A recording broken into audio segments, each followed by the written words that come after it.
Chandrababu Naidu manifesto మీరు ఎప్పుడు చూసినా ఎన్నికల ముందు ఏరు దాటకు ముందు ఏటి మల్లన్న, ఏరు దాటిన తర్వాత బోడి మల్లన్న చందంగా ఆయన అధికారంలోకి వచ్చాక ప్రజల్ని ఎలా మోసం చేస్తాడో మనం ప్రతిసారి ఆయన ముఖ్యమంత్రి అయినప్పుడు చూస్తూనే ఉన్నాం. ఈసారి మరింతగా పేర్లు అయితే చాలా సూపర్ గా పెట్టారు, శ్రీ శక్తి అని. కానీ శ్రీని దగా చేసే విధంగా ఈరోజు చంద్రబాబు నాయుడు ముందుకు వెళ్తున్నాడు. ముఖ్యంగా బస్సుల విషయం తీసుకోండి. ఈరోజు 16 రకాల బస్సులు మన ఆంధ్రప్రదేశ్ లో తిరుగుతున్నాయి. అధికారంలోకి వచ్చే ముందు యాడ్ లో ఏం చెప్పారండి? ప్రతి బస్సులో కూడా మహిళ రాష్ట్రం అంతా కూడా తిరిగి దానికి ఫ్రీగా మేము అవకాశం ఇస్తాం, ఎవరైనా టికెట్ అడిగితే నా ఫోటో చూపించండి అన్నాడు. ఈ రోజు 14 నెలల తర్వాత ముక్కి మూలిగి ఫ్రీ బస్ ని ఓపెన్ చేశాము అన్నారు. ఎన్ని బస్సులకి ఇచ్చారండి? కేవలం 5 బస్సులకి ఇచ్చారు. ఆ 5 బస్సుల్లో కూడా లోకల్ గానే తిరగాలంట, ఎక్కడ వాళ్ళు అక్కడే తిరగాలంట, కానీ ఎక్కడికి వెళ్లకూడదు అని చెప్పి చంద్రబాబు నాయుడు ప్రభుత్వం కోతల ప్రభుత్వాన్ని మరోసారి నిరూపించుకుంది. ఎందుకంటే మీరు అందరూ యాడ్స్ చూస్తుంటారు. తిరుమల, విజయవాడ, అన్నవరం, అలాగే సింహాచలం, శ్రీశైలం ఇలా పుణ్యక్షేత్రాలకు అన్నిటికీ కూడా మహిళలు ఫ్రీగా బస్సులో తిరగచ్చు అని యాడ్స్ ఇచ్చారు. అంటే భగవంతుల పేరు చెప్పి ఓట్లు దండుకొని ఈరోజు భగవంతుల్ని కూడా మోసం చేసే పరిస్థితికి చంద్రబాబు నాయుడు కూటమి ప్రభుత్వం రావటం చాలా దురదృష్టకరం. అండ్ రెండోది మీరు చూస్తే మేనిఫెస్టోలో మీరు ఎక్కడైనా కూడా మేము పల్లె వెలుగు బస్సులోనే పంపిస్తాము, లేదా సిటీ దాంట్లో ఉన్న లోకల్ బస్సులోనే తిప్పుతామని చెప్పారా? ప్రతి బస్సులో మహిళ రాష్ట్రం అంతా ఎక్కడికి కావాలన్నా ఫ్రీగా వెళ్లొచ్చు అని చెప్పిన చంద్రబాబు నాయుడు మరి ఇప్పుడు ఏం సమాధానం చెప్తారని నేను అడుగుతున్నాను. మహిళల్ని మోసం చేయటమే పనిగా పెట్టుకున్నాడు చంద్రబాబు నాయుడు కూటమి ప్రభుత్వం. పనికి మాలిన విషయాలకి నేనున్నాను అంటూ ముందరి కొట్టలాగా వచ్చే పవన్ కళ్యాణ్ ఈ రోజు మహిళల్ని మోసం చేస్తుంటే చంద్రబాబు నాయుడు కూటమి ప్రభుత్వంలో డిప్యూటీ సీఎం గా ఉండి ఎందుకు ప్రశ్నించడం లేదు, ఎందుకు నిలదీయటం లేదు?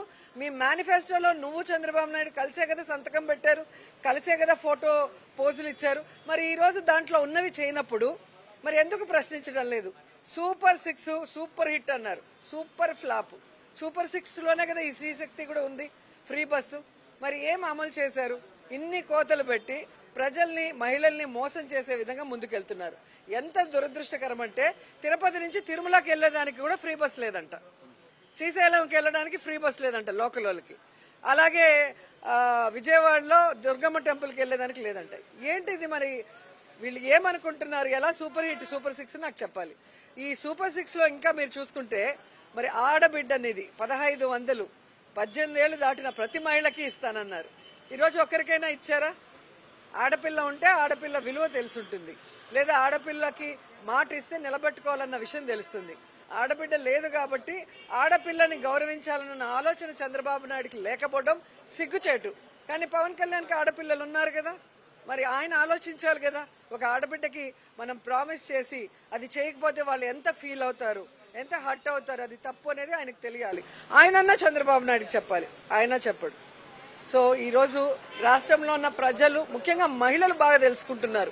జగనన్న మహిళలకి సొంత తోబుట్టులాగా ఒక అన్నగా అండగా ఉండి ఇంటి పట్టాల నుంచి ఇళ్ల నుంచి వెల్ఫేర్ స్కీమ్స్ మొత్తం చేయూత గాని, ఆసరా గాని, అలాగే తల్లికి వందనం కానీ చెప్పింది చెప్పినట్టుగా ప్రతి సంవత్సరం కూడా బటన్ నొక్కితే ఒకేసారి రాష్ట్రంలో ఉన్న మహిళలందరికీ కూడా ఎలిజిబిలిటీ ఉన్న అందరికీ పడేవి.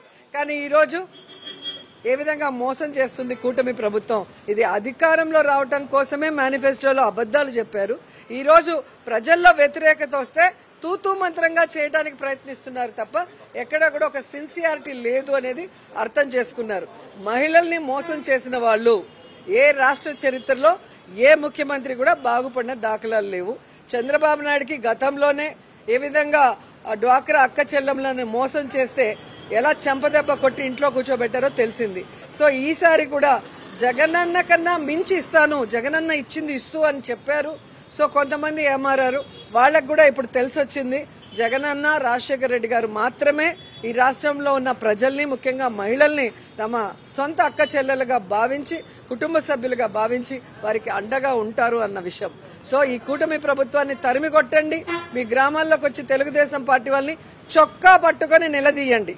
మీరు మేనిఫెస్టోలో చెప్పింది ఏంటి, ఈరోజు చేస్తున్నది ఏంటి అని నిలదీసిన రోజే మీకు మంచి జరుగుతుంది.